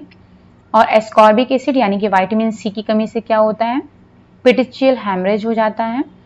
और आयरन की कमी से क्या होता है, हाइपोक्रोमिक माइक्रोसाइटिक अनीमिया। और जिंक की कमी से हाइपोग्यूजिया हो जाता है, ठीक है। तो इसके बारे में हम अनीमिया के बारे में पूरी डिटेल वीडियो में, प्रीवियस वीडियो में हम पूरी डिटेल टाइप्स ऑफ अनीमिया, क्या कौन किसकी कमी से क्या होता है, पूरा डिटेल समझा चुके हैं। तो आप वहां पर जाकर के उस एक्सप्लेनेशन को देख सकते हो। और यहाँ पर जो है क्या है, ये हाँ, पेटिशियल हेमरेज क्या होता है, इसमें क्या होता है, जो स्किन हमारी जो है उसके नीचे, स्किन के नीचे जो है अंडर स्किन जो है ब्लीडिंग होने लगती है, ये पेटिशियल हेमरेज में होता है। और हाइपोगेसिया में क्या होता है, जो हमारे टेस्ट की सेंसेस हैं, संवेदी जो अंग हैं टेस्ट के लिए, तो वो क्या होता है, हम उनसे जो है टेस्ट को समझ नहीं पाते, मतलब हम टेस्ट नहीं कर पाते कि कोई भी खाना हम अगर हम खाते, कोई भोजन खा रहे हैं, कोई भी फूड प्रोडक्ट ले रहे हैं, तो हम उसके टेस्ट को जो है नहीं फील कर पाते हैं, यानी हमारी जो टेस्ट सेंसिटिविटी है वो कम हो जाती है हाइपोगेसिया में। और एग्यूजिया में क्या होता है, एकदम खत्म हो जाती है, आप कोई टेस्ट पता ही नहीं चलता है। इसके बारे में भी हम पहले प्रीवियस वीडियो में बता चुके हैं कि क्या होता है ये। अब आते हैं 42 क्वेश्चन पर। यहाँ पर डिजीज दिया गया है और इसके सिम्टम्स दिए गए हैं, तो आंसर देख लेते हैं। इसका पहला है डायबिटीज, इसमें क्या होता है, पॉलीयूरिया और पॉलीडिप्सिया। फिर क्रॉनिक रीनल फेल्योर, इसमें यूरेमिया और एजोटेमिया होता है। और इन्फेक्टिव हेपेटाइटिस में क्या होता है, anorexia and dark colour urine हो जाता है। टाइफाइड में पियर्स पैचेस आ जाते हैं। और सीलिक डिजीज में क्या होता है, large pale and fall smelling tools. ठीक है, इसमें क्या है, large pale and fall smelling stools हो जाते हैं। फिर है 43 क्वेश्चन, इसका आंसर थर्ड है। ठीक है, तो JIT इसमें क्या होगा, मैनेजमेंट। GMP में आ जाएगा आपका प्रोडक्शन। BPA परचेज से रिलेटेड है। और BEP अकाउंटिंग से रिलेटेड है। CCP फूड सेफ्टी से रिलेटेड है। और KOD ये सर्विस से रिलेटेड है। इजी, अभी हम इसको फर्दर इसका डिटेल में समझा देंगे आपको कि ये क्या क्या होते हैं, इनका फुल फॉर्म क्या है। अब 42 क्वेश्चन है, तो इसका आंसर देख लेते हैं। पहला है मधुमेह, इसमें क्या सिम्टम्स आते हैं, पॉलीयूरिया एंड पॉलीडिप्सिया। पॉलीयूरिया का मतलब है कि यूरिन सिक्रेशन अधिक होता है और प्यास बहुत अधिक लगती है। और क्रॉनिक रीनल फेल्योर में क्या होता है, यूरेमिया और एजोटेमिया। ठीक है, यूरेमिया मीन्स कि जो है, जो ब्लड में है, ब्लड में जो है यूरिया एक्यूमुलेट होने लगता है। और एजोटीमिया में क्या होता है, ब्लड में नाइट्रोजन एक्यूमुलेट होने लगता है। ठीक है, और ये दोनों ही जो है किडनी डिजीज से रिलेटेड है। ठीक है, तो इसमें क्रॉनिक रीनल फेल्योर, रीनल का मतलब किडनी, तो इससे रिलेटेड है इसकी वजह से, क्योंकि जब ये क्या होते हैं कि ब्लड में नाइट्रोजन और यूरिया दोनों ही डिपॉजिट होने लगते हैं, तो क्या होता है कि ये किस वजह से होते हैं, क्योंकि किडनी का काम क्या है कि वो जो है, जो भी जो वेस्ट प्रोडक्ट है हमारी बॉडी से, उनको एक्सक्रीट कर देता है, बाहर निकाल देता है। लेकिन जब हमारी किडनी फेल हो जाती है तो क्या होता है, किडनी अपना काम नहीं कर पाती, इन वेस्ट प्रोडक्ट को हमारे बॉडी से बाहर नहीं निकाल पाती, जिसके कारण क्या होता है, जो हमारे ब्लड में है उसमें यूरिया है और नाइट्रोजन, ये क्या होता है, इनका लेवल बढ़ता रहता है, ये एक्यूमुलेट होने लगते हैं, और इसकी वजह से फिर जो है किडनी की प्रॉब्लम हो जाती है, उससे क्रॉनिक रीनल फेल्योर हो जाता है। फिर है इन्फेक्टिव हेपेटाइटिस में क्या होता है, भूख नहीं लगती है और जो पेशाब है वो गहरे रंग का हो जाता है। फिर आता है टाइफाइड। टाइफाइड में क्या होता है, पायरस पैचेस। ठीक है, और सीलियक रोग में क्या होता है, अधिक मात्रा में पीला और दुर्गंध वाला मल होता है। तो पायरस पैचेस, इसको हम दिखा देते हैं कि ये क्या होता है। वैसे ये जो पियर्स पैचेज है, इसको टॉन्सिल्स ऑफ इंटेस्टाइन भी कहते हैं, मतलब आंत का टॉन्सिल भी इसको बोलते हैं। और ये जो है, जो हमारी छोटी आंत है, स्मॉल इंटेस्टाइन है, उसकी दीवार पर ये पाए जाते हैं। और ये जो हमारे इम्यून को जो है स्ट्रांग बनाते हैं, क्योंकि ये क्या करते हैं, जो हमारे इंटेस्टाइन आंत में जो पैथोजेनिक बैक्टीरिया होते हैं, मीन्स हार्मफुल, जो हमारे बॉडी को जो है नुकसान पहुंचाने वाले बैक्टीरिया हैं, उनको ये कैप्चर करते हैं, पकड़ते हैं और उनको नष्ट कर देते हैं, डिस्ट्रॉय कर देते हैं। तो पियर्स पैचेज इनका यही काम होता है। तो इसलिए ये जो है कोई मतलब ये हार्मफुल ये सिम्टम्स नहीं है, इसको आप कह सकते हो कि बल्कि जब ये क्या बोलते हैं टाइफाइड होता है, तो क्या होता है, जो ये पायरस पैचेस हैं, मतलब ये पियर्स जो पैचेस हैं, ये प्रॉपरली अपना काम नहीं कर पाते, जिसकी वजह से जो हमारा इम्यून सिस्टम है वो कमज़ोर हो जाता है, क्योंकि वो जो हार्मफुल बैक्टीरिया हैं उनको जो है डिस्ट्रॉय नहीं कर पाता है, इस वजह से जो है प्रॉब्लम क्रिएट होती है। फिर 43 क्वेश्चन है, ठीक है, इसमें देख लेते हैं आंसर। इसका थर्ड इन्होंने दिया हुआ है JIT में इन्होंने दिया है प्रबंधन, मतलब just in time. Just in time में प्रबंधन का मैनेजमेंट से रिलेटेड है कि जस्ट इन टाइम में क्या होता है कि इसमें मतलब से होता है कि जब भी किसी कोई मैन्युफैक्चरर है तो वो तभी कोई भी चीज़ का ऑर्डर, मतलब वो अगर कोई पर्सन कोई कस्टमर उसको ऑर्डर देता है, जैसे कि मान लो कि लकड़ी का कोई मैन्युफैक्चरर है काम कर रहा है, तो अगर कोई कस्टमर उसको कोई लकड़ी का कोई मटेरियल बनाने के लिए जब उसको ऑर्डर देता है तभी वो उस मटेरियल को बनाता है, ऑर्डर लेने के बाद ही वो उसको बनाता है, ठीक है। और उसको फिर जहाँ जो मैन्युफैक्चरर है जो बना रहा है उसके थ्रू ही वो डायरेक्ट जो है उसके घर उसको डिलीवर भी कर दिया जाता है। तो जस्ट इन टाइम इसलिए इसको कहा गया है। तो ये मैनेजमेंट से रिलेटेड है क्योंकि ये बहुत अच्छा मैनेजमेंट होता है। फिर है कि GMP में इन्होंने बताया है उत्पादन, और GMP का फुल फॉर्म है गुड मैन्युफैक्चरिंग प्रैक्टिस। मीन्स की गुड मैन्युफैक्चरिंग प्रैक्टिस यानी कि जो मैन्युफैक्चरिंग है वो इतनी अच्छे से की जाती है, मतलब अच्छा किया जाता है जिससे कि जो प्रोडक्शन हो रहा है, जो भी प्रोडक्ट का डेवलपमेंट मतलब प्रोडक्शन हो रहा है वो अच्छी क्वालिटी का हो, उसका मटेरियल अच्छा हो, ठीक है, और उसको इन टाइम हो जिससे कि उसका उत्पादन हो सके। तो इस वजह से जो गुड मैन्युफैक्चरिंग प्रोसेस में आपका उत्पादन आ जाएगा, जी क्वालिटी प्रोडक्शन इसमें होता है। फिर आता है कि BPA का मतलब है खरीदारी से। तो BPA का जो फुल फॉर्म है वो है ब्लैंकेट परचेज एग्रीमेंट, ठीक है, ब्लैंकेट परचेज एग्रीमेंट। तो ये परचेज से यानी कि खरीदारी से रिलेटेड है। फिर है BEP, ठीक है, BEP में आपका आ जाता है लेखांकन, अकाउंटिंग। BEP का मतलब है ब्रेक इवन पॉइंट। अब ब्रेक इवन पॉइंट के बारे में भी हम पहले बता चुके हैं कि ब्रेक इवन पॉइंट क्या होता है। इसमें क्या होता है कि ये वो लेवल होता है कि जबकि कोई भी प्रोडक्ट है उसकी जो ओरिजिनल कॉस्ट है वो और जो उसकी मार्केट प्राइस है वो इक्वल हो जाती है, तो उसी पॉइंट को जो है ब्रेक इवन पॉइंट कहते हैं। और इसमें क्या होता है, ये जो है ये ब्रेक इवन पॉइंट का तब यूज़ किया जाए जब कोई भी कंपनी अपना नया प्रोडक्ट लॉन्च करती है, ठीक है, मतलब लॉन्च करने से पहले कोई भी नया प्रोडक्ट अगर वो बनाना चाह रही है तो उसका जो है कंपनी के फाइनेंस पर, मतलब उसके जो आर्थिक स्तर है उस पर उस प्रोडक्ट का क्या प्रभाव पड़ेगा, इसको जानने के लिए ब्रेक इवन पॉइंट का यूज़ किया जाता है, ठीक है। और इसका जो है अकाउंटिंग में जब इसका यूज़ किया जाता है तो इसमें फॉर्मूला लगाया जाता है, फॉर्मूले के थ्रू ही जो है ब्रेक इवन पॉइंट को निकाला जाता है। तो यहाँ पर मैं बता देती हूँ कि ये फॉर्मूला ब्रेक इवन पॉइंट का फॉर्मूला क्या है, ये आप देख सकते हो। ब्रेक इवन पॉइंट का BEP इक्वल होता है fixed cost,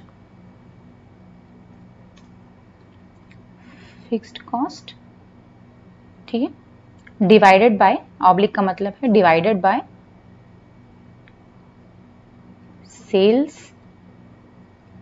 sales price per unit, ठीक है, माइनस वेरिएबल कॉस्ट,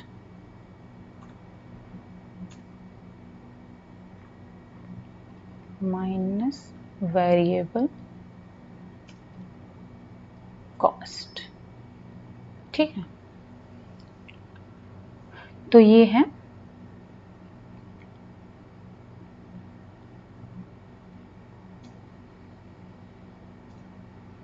एक मिनट, ठीक है, तो एक मिनट,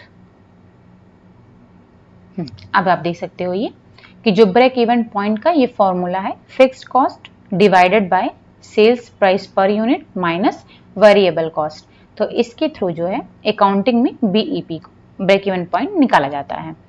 फिर उसके बाद में आता है CCP का फुल फॉर्म है क्रिटिकल कंट्रोल पॉइंट, जिसका मतलब होता है फूड सेफ्टी से रिलेटेड होता है। मीन्स कि ये HACCP में इसका जो है यूज़ होता है क्रिटिकल कंट्रोल पॉइंट का, जो कि फूड सेफ्टी के लिए। HACCP के बारे में, हजार्ड एनालिसिस के बारे में हम आपको पहले सॉरी हजार हैश शब्द के बारे में हम आपको पहले भी डिटेल में बता चुके हैं, तो आप जो है प्रीवियस वीडियोस को देख सकते हो इसके लिए डिटेल अगर आपको जानना है तो।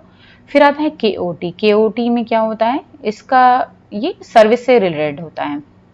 KOT का फुल फॉर्म होता है किचन ऑर्डर टिकट, ठीक है, किचन ऑर्डर टिकट होता है। इसमें क्या होता है, ये जो है जो फूड सर्विस पर्सोनल होते हैं, मतलब जो फूड प्रिपेयर कर रहे हैं, उनके द्वारा ही ये बनाया जाता है, तैयार किया जाता है। और इसमें क्या होता है कि ये जो है जो भी कस्टमर आ रहे हैं उनके द्वारा जो है जो किचन स्टाफ है उनको जो है जो फूड ऑर्डर देने के लिए इसका यूज़ किया जाता है। और ये जो है रिटन फॉर्म में होता है, मतलब जो भी कस्टमर आ रहा है उस रेस्टोरेंट में खाने के लिए, ठीक है, तो वो क्या करता है कि वो ऑर्डर देता है और उस ऑर्डर को जो है एक रिटन लिख लिया जाता है, उस ऑर्डर को कि वो क्या क्या ऑर्डर दे रहा है उसको लिख लिया जाता है।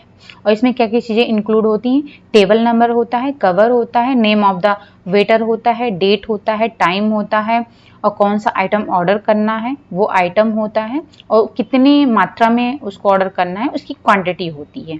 तो ये सारी चीज़ें जो है उसके अंदर होती हैं, KOT के अंदर होती हैं, मीन्स एक रिटन फॉर्म में ये होता है।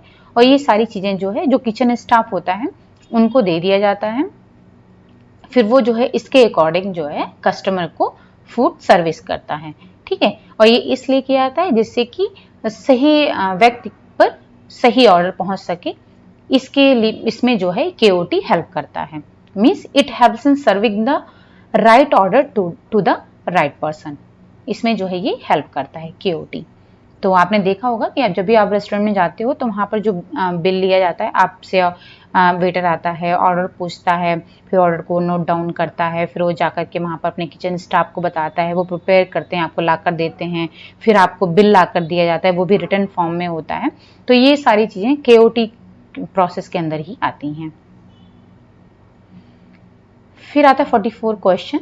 इसमें है लिस्ट 1 और लिस्ट 2 दिया गया, टर्म्स दिएंगे, उसका डिस्क्रिप्शन दिया गया है। तो आंसर इसका देख लेते हैं, ये है इसका सेकंड आंसर है। तो बी स्पोक में ये कस्टम टेलर, इसका डिस्क्रिप्शन है ये। ऑपरेटर पोर्टर का मतलब है रेडी टू वियर। अवेंट गार्डे का मतलब है अनऑर्थोडॉक्स फैशन। और टॉयल का मतलब है less expensive version of an original design. अब आते हैं 45 क्वेश्चन पर। इसमें भी जो फैब्रिक दिए गए हैं और उनका डिस्क्रिप्शन दिया गया है। तो आंसर इसका देख लेते हैं। पहला है बर्ड्स आई, जिसमें कि डॉबी वीव फैब्रिक आता है। बैंगलिन,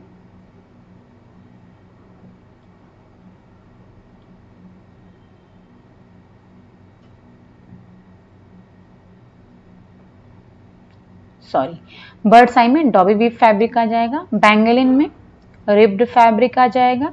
और ब्रोकेट जो है ये जैकार्ड विवन फैब्रिक का एग्जाम्पल है। और बंटिंग जो है ये प्लेन वीव फैब्रिक का एग्जाम्पल है।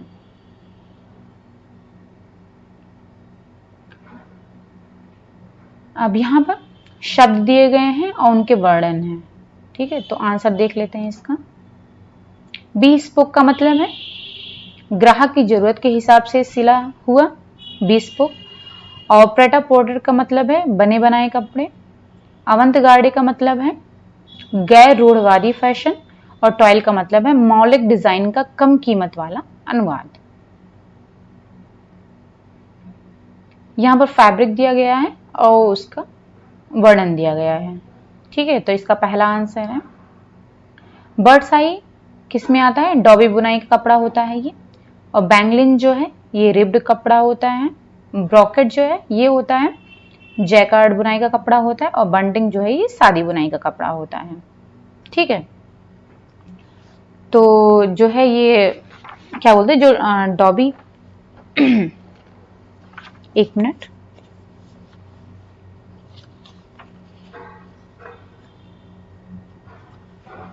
हाँ, तो मैं यहाँ पर बता दूं कि जो प्लेन वीव होता है, यानी कि जो सादी बुनाई का कपड़ा होता है, प्लेन वीव होता है, तो इसमें क्या होता है जो वार्प और वेफ्ट होते हैं, ठीक है, 2 वार्प और 2 वेफ्ट होते हैं, ठीक है।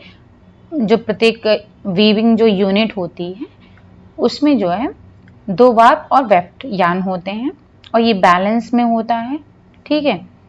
तो इसमें जो है और दोनों के जो प्लेन वीव होता है उसका जो दोनों साइड होता है फ्रंट और बैक वो जो है सेम होता है, ठीक है। और जो रिब वेव होता है इसमें क्या होता है कि जो वार्प होता है वो जो है फिलिंग से यानी कि वेफ्ट से अधिक होता है, वार्प जो है वो वेफ्ट से अधिक होता है, ठीक है, रिब वेव में।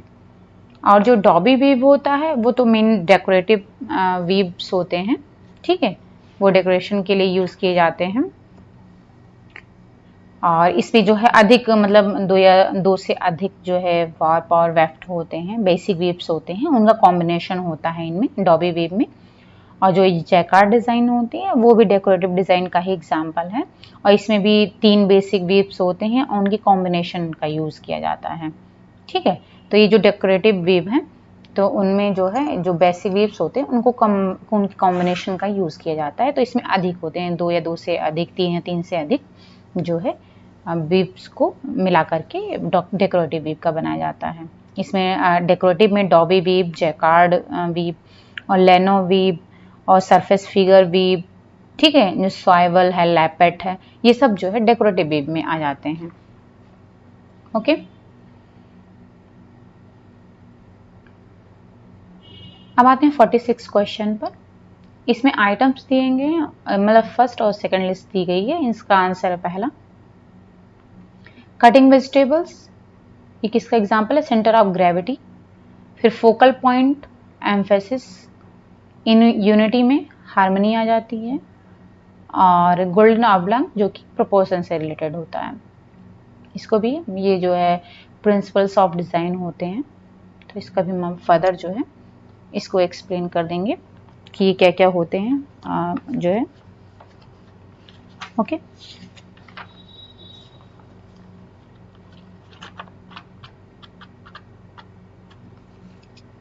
ठीक है। तो अब आते हैं 47 क्वेश्चन पर। लिस्ट 1 और लिस्ट 2 यहाँ पर दिया गया है, टर्म्स दिए गए हैं और डेवलपमेंट दिए गए हैं। तो पहला है इसका answer periods of the fetus, इसमें क्या जाता है external genital form. Period of the zygote जो कि इम्प्लांटेशन इसमें होता है। नियोनेटल पीरियड, इसमें रूटिंग रिफ्लेक्स आ जाता है। और पीरियड ऑफ एम्ब्रियो में आ जाता है बॉडी स्ट्रक्चर फॉर्म्स, ठीक है।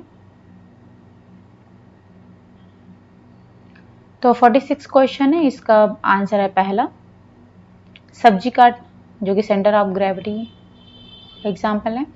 केंद्र बिंदु ये एम्फेसिस में आ जाता है। और एकता हार्मनी में आ जाती है। और गोल्डन एवलॉन्ग ये प्रोपोर्शन से रिलेटेड होता है। अब जो गोल्डन एवलॉन्ग है इसके बारे में जो है बता चुके हैं पहले भी कि गोल्डन एवलॉन्ग जो है ये मतलब प्रोपोर्शन से रिलेटेड होता है। इसमें एक या एक से अधिक जो है प्रोपोर्शन को उसके रिलेशन को दर्शाया जाता है। प्रोपोर्शन में ये होता है कि मतलब एक या जो किसी एक पार्ट को उसके होल पार्ट से या फिर उसके दूसरे पार्ट से उसका क्या संबंध है, इसको जो है ये शो करता है। इसको लॉ ऑफ रिलेशनशिप भी बोलते हैं, जिसमें कि एक या एक जो है 2 ऑब्जेक्ट के बीच में संबंध होता है। जिसमें कि हमने बताया था कि जो स्टैंडर्ड प्रोपोर्शन होता है वो 2:3 या 3:5, 5:10, 8 जो है ये जो है स्टैंडर्ड प्रोपोर्शन माना जाता है, ठीक है।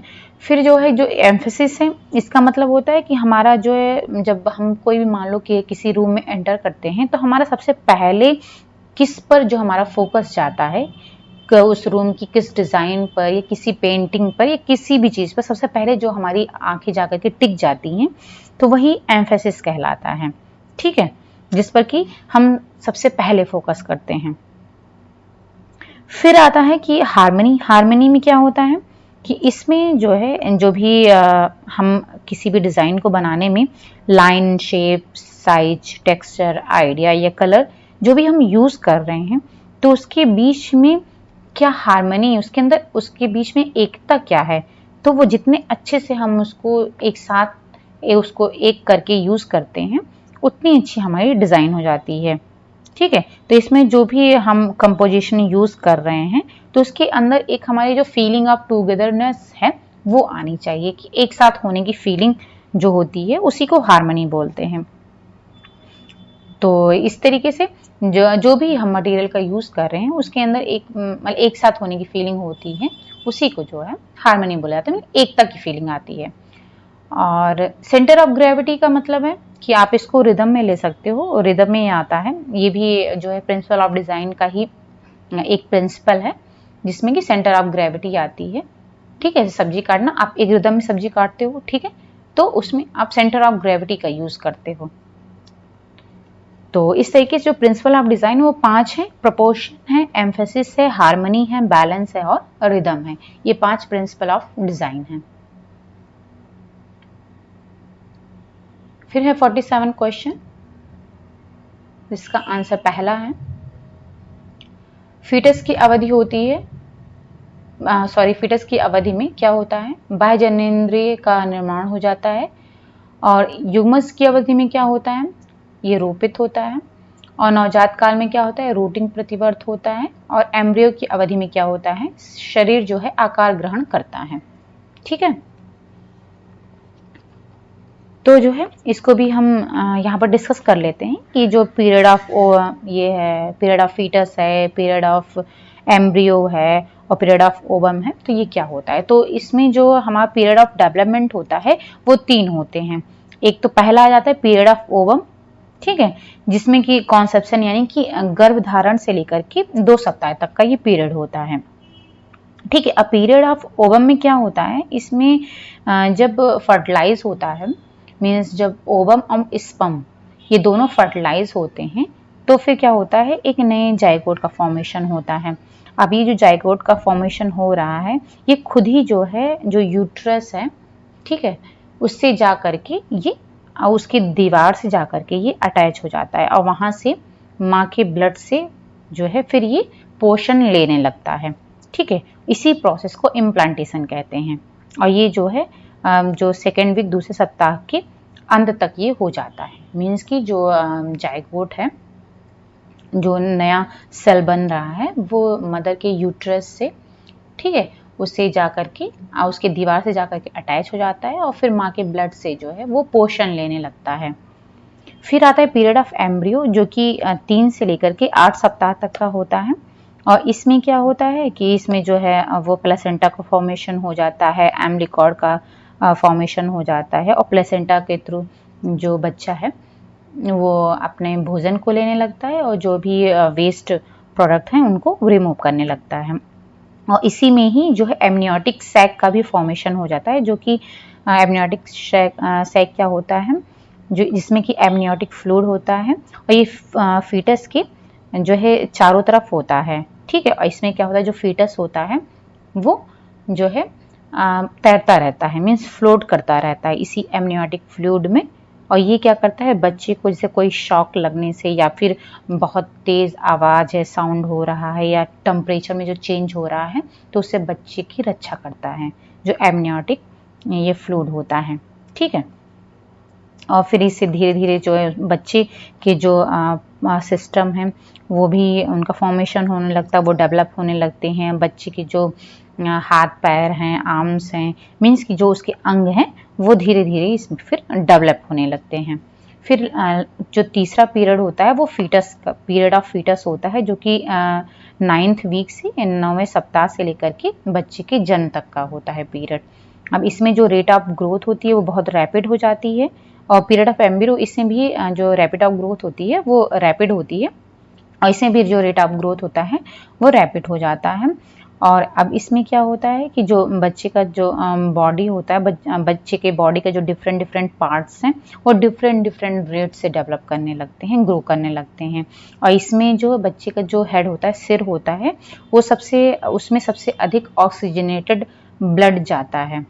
ठीक है, उसको सबसे अधिक ऑक्सीजनेटेड ब्लड मिलता है, इस वजह से जो बच्चे का ब्रेन होता है, सिर होता है, वो बड़ा होता है। आपने देखा जब बच्चे का जन्म होता है तो उसका जो सिर होता है वो बॉडी के अदर पार्ट्स के कंपैरिजन में बड़ा होता है, तो वो इसीलिए होता है कि जो बच्चे का सिर है उसको सबसे अधिक जो है ऑक्सीजनेटेड ब्लड मिलता है बॉडी के अदर पार्ट्स के कंपैरिजन में, इस वजह से उसका सिर जो है अदर पार्ट्स की वजह के कंपैरिजन में बड़ा होता है। क्योंकि वो ज़्यादा डेवलप होता है। और जैसे जैसे बच्चा फिर बड़ा होने लगता है, उसकी एज जैसे जैसे बढ़ती है वैसे वैसे जो है वो प्रोपोर्शन में आ जाता है। तो इस तरीके से ये 3 पीरियड होते हैं बच्चे के। और नवजात काल का मतलब है जिसमें कि रूटीन रिफ्लेक्स आ जाता है, उसके अंदर रिफ्लेक्स का फॉर्मेशन होने लगता है। अब आते हैं 48 क्वेश्चन पर। इसमें इन्होंने अप्रोचेस दिए गए हैं, कम्युनिकेशन में कौन कौन से अप्रोचेस का यूज़ किया जाता है विकास के लिए, डेवलपमेंट के लिए, ठीक है, और उसको डिस्क्रिप्शन उसका दिया गया है। तो आंसर देख लेते हैं, इसका सेकंड है। तो कम्युनिटी मोबिलाइजेशन में क्या होता है, to motivate partners and people, ठीक है। फिर इंटरपर्सनल कम्युनिकेशन में क्या होता है, टू वे कम्युनिकेशन होता है ये। और सोशल मार्केटिंग में क्या होता है, प्रमोशन ऑफ सोशल गोल्स होता है। और एडवोकेसी में क्या होता है, ensures public opinion for a cause. अब आते हैं 49 क्वेश्चन पर। लिस्ट 1 और लिस्ट 2 दी गई है यहाँ पर, ठीक है। तो एरिस्टोटल, पहले देख लेते हैं, इसका आंसर है 4th, ठीक है। तो एरिस्टोटल के अकॉर्डिंग इन्होंने क्या दिया था, आर्ट ऑफ स्पीच मेकिंग। फिर आर्ट ऑफ स्पीच मेकिंग इन्होंने दिया था। फिर एवरल्ट रॉगर्स, इन्होंने क्या दिया था, डिफ्यूजन ऑफ इनोवेशन, जो कि हम बता चुके हैं। और विल्बर श्रैम ने क्या दिया था, field of experience of senders and receivers. और रॉबर्ट चैम्बर्स ने बताया था पार्टिसिपेटरी लर्निंग एंड एक्शन के बारे में, इसके बारे में भी हम डिस्कस कर चुके हैं। तो अब हिंदी में देख लेते हैं। आंसर इसका सेकंड दिया है इन्होंने। समुदाय संगठन का मतलब है लोगों से सहायकों को प्रेरित करना। समुदाय संगठन में यही होता है कि हम जो लोगों को एकत्रित करते हैं और जो उसमें हमारे हेल्प कर रहे हैं उन सभी को हम प्रेरित करते हैं, मोटिवेट करते हैं। फिर पारस्परिक संप्रेषण में क्या होता है, ये द्विमार्गीय संप्रेषण होता है कि 2 वे, मतलब दोनों तरफ से होता है। फिर सामाजिक विपणन में क्या होता है, सामाजिक उद्देश्यों को बढ़ावा दिया जाता है इसमें। और पक्ष समर्थन में क्या होता है, हम जो है मुद्दे के लिए जन विचारों को सुनिश्चित करते हैं, ठीक है, जिसके पक्ष में हमको देना हो, बात करनी होती है। फिर 49 क्वेश्चन, इस प्रस्ताव के नाम दिए गए हैं और फिर उन्होंने क्या क्या चीजें बताई, ठीक है। फिर इसका आंसर जो है 4th है। अरस्तु ने दिया था भाषण देने की कला को डेवलप किया इन्होंने। एवरेट रोजर्स ने नवविचार की व्याप्ति के बारे में बताया। और विल्बर श्रैम ने बताया संदेशक एवं प्राप्तकर्ता के अनुभव क्षेत्र के बारे में। और रॉबर्ट चैम्बर्स ने भागीदारिता से सीखना और करना, इसके बारे में बताया, ठीक है। तो पार्टिसिपेटरी लर्निंग एक्शन के बारे में भी हम बता चुके हैं और डिफ्यूजन ऑफ इनोवेशन के बारे में भी हम डिटेल डिस्कस कर चुके हैं पहले वीडियोस में, आप देख सकते हो वहां पर जाकर। फिर है लास्ट क्वेश्चन 50 क्वेश्चन, ठीक है। तो इसमें देख लेते हैं इन्होंने आंसर क्या दिया हुआ है, उसको थोड़ा हम स्मॉल कर लेते हैं, ठीक है। तो इसका आंसर इन्होंने 4th दिया हुआ है। तो सबसे पहले क्या है, टाइप 1 एरर, ठीक है। अब टाइप 1 एरर में क्या है answer, 4th, rejection of true null hypothesis, ये कई बार पूछा जा चुका है। फिर सेंट्रल टेंडेंसी में क्या आ जाएगा, मीडियन, इसको सेंट्रल टेंडेंसी बोलते हैं, ठीक है। फिर कोरिलेशन में क्या है, बाईवेरिएट डिस्ट्रीब्यूशन होता है। इंडिपेंडेंट वेरिएबल में क्या होता है, ये 7th आ जाएगा, वेरिएबल मैनिपुलेटेड बाय इन्वेस्टिगेटर, मतलब जो वेरिएबल है उसको मैनिपुलेट किया जा सकता है, ठीक है। इंडिपेंडेंट जो वेरिएबल है उसको मैनिपुलेट किया जा सकता है। फिर पावर ऑफ टेस्ट में क्या होता है कि probability of rejecting a false null hypothesis, okay. इसको फिर हम बड़ा कर लेते हैं, ठीक है। अब आप देख सकते हो टाइप 1 एरर, इसमें rejection of true null hypothesis, ये कई बार क्वेश्चन आ चुका है। सेंट्रल टेंडेंसी में मीडियन, मतलब मीडियन मोड और जो है मीन, ये तीनों ही सेंट्रल टेंडेंसी होती है। कोरिलेशन में आपका आ जाता है बाईवेरिएट वेरिएशन डिस्ट्रीब्यूशन होता है। और जो इंडिपेंडेंट वेरिएबल होता है उसको मैनिपुलेट किया जा सकता है इन्वेस्टिगेटर के द्वारा, यानी कि वेरिएबल मैनिपुलेटेड बाय इन्वेस्टिगेटर। और पावर टेस्ट जो होता है probability of rejecting of false null hypothesis, ठीक है। हिंदी में भी इसको देख लेते हैं। तो टाइप 1 एरर, इसमें क्या होता है, सही नल हाइपोथेसिस की अस्वीकृति होती है। मतलब अगर नल हाइपोथेसिस वो ट्रू है, सही है, तो उसको रिजेक्ट कर दिया जाता है। और मुख्य प्रवृत्ति में क्या होता है, मतलब सेंट्रल टेंडेंसी जो है माध्यिका होती है, ठीक है। मीन, मीडियन, मोड तीनों होता है। सेंट्रल टेंडेंसी यानी मुख्य प्रवृत्ति जो है तीनों होती है। फिर है सहसंबंध, इसमें द्विचर बंटन होता है। और स्वतंत्र चर, ये क्या होता है, इसको अन्वेषक के द्वारा चर में हेरफेर किया जा सकता है। जो स्वतंत्र चर होता है उसमें जो है हेरफेर किया जा सकता है। और जांच की शक्ति में क्या होता है, गलत नल हाइपोथेसिस को अस्वीकार करने की संभावना होती है, ठीक है। तो ये लास्ट क्वेश्चन था, ओके। तो ये सेकंड पेपर पूरा सॉल्व हो चुका है, ओके। तो ये पेपर सेकंड आपका कंप्लीट हो गया। अब उसके बाद में जो नवंबर 17 में पेपर थर्ड का एग्ज़ाम हुआ था, कंडक्ट हुआ था, तो उसको हम फर्दर डिस्कस करेंगे। और कुछ लोगों ने हमको कमेंट किया था कि जो भी मतलब पहले क्या था, जो हम वीडियो शेयर कर रहे थे तो उसमें हम इंग्लिश क्वेश्चन ही सॉल्व करा रहे थे, जबकि एक्सप्लेनेशन जो हम दे रहे थे वो तो हम हिंदी में ही एक्सप्लेन करते हैं। इंग्लिश में मैटर होता है और हिंदी में हम इसको एक्सप्लेन कर देते हैं, जिससे कि जो हिंदी और इंग्लिश दोनों को ही कंफर्टेबल हो और समझ में आए। लेकिन फिर उसके बाद में कुछ लोगों ने रिक्वेस्ट की थी कि इसको जो है हिंदी क्वेश्चन भी हम सॉल्व कराएं। तो अब हम जो वीडियो, जितने भी वीडियो हम जो है पोस्ट कर रहे हैं, शेयर कर रहे हैं, उसमें हम हिंदी और इंग्लिश दोनों ही पार्ट को सॉल्व करा रहे हैं। और कोशिश कर रहे हैं कि जितना ज़्यादा से ज़्यादा हो सके हम दोनों ही मीडियम को साथ में लेकर के चलें और दोनों ही लैंग्वेज में हम पेपर को सॉल्व कराएं और एक्सप्लेन भी करें। तो जो भी अभी नए जुड़े हैं हमारे चैनल से, तो वो हमारे जो प्रीवियस वीडियो देख रहे हैं तो उसमें हमने इंग्लिश में ही सॉल्व करवाया है, ठीक है। उसमें हमने हिंदी क्वेश्चन नहीं सॉल्व करवाए हैं। तो अब आप जो फर्दर जितने भी हम वीडियो अब शेयर कर रहे हैं आपसे, तो उसमें हम दोनों ही मीडियम को जो है साथ में लेकर के चल रहे हैं। तो अगर हो सकेगा तो हम जितने भी वीडियो हमने पहले सिर्फ इंग्लिश में सॉल्व करवाए हैं, तो हम कोशिश करेंगे उन सारे वीडियोस को एक बार हिंदी में भी सॉल्व करा दें, जिससे कि आपको कोई प्रॉब्लम ना हो और वो आपको हिंदी में भी मिल सके और समझ में आ सके। तो ये हम पूरी कोशिश करेंगे, लेकिन इसमें टाइम लगेगा, क्योंकि अब हम सोच रहे हैं कि हम जितने से ज़्यादा क्वेश्चन आपको, जितने भी प्रीवियस पेपर हैं हमारे पास, वो सारा हम आपको एग्जाम से पहले सॉल्व करा दें। तो लेकिन हम ये भी ट्राई करेंगे कि हम आपको जो भी हम पहले सॉल्व करा चुके हैं इंग्लिश में, उसको हम हिंदी में भी आपको सॉल्व कराने की कोशिश करेंगे पूरी। ओके। सो इसी तरीके से आप हमारे चैनल को देखते रहिए, हमारे वीडियोस को देखते रहिए, लाइक करते रहिए और जितने ज़्यादा से ज़्यादा हो सके वो अपने फ्रेंड्स के साथ शेयर करिए, जिससे कि अदर लोगों को भी बेनिफिट मिल सके। And thank you for your support and your valuable comments and suggestion, and thank you so much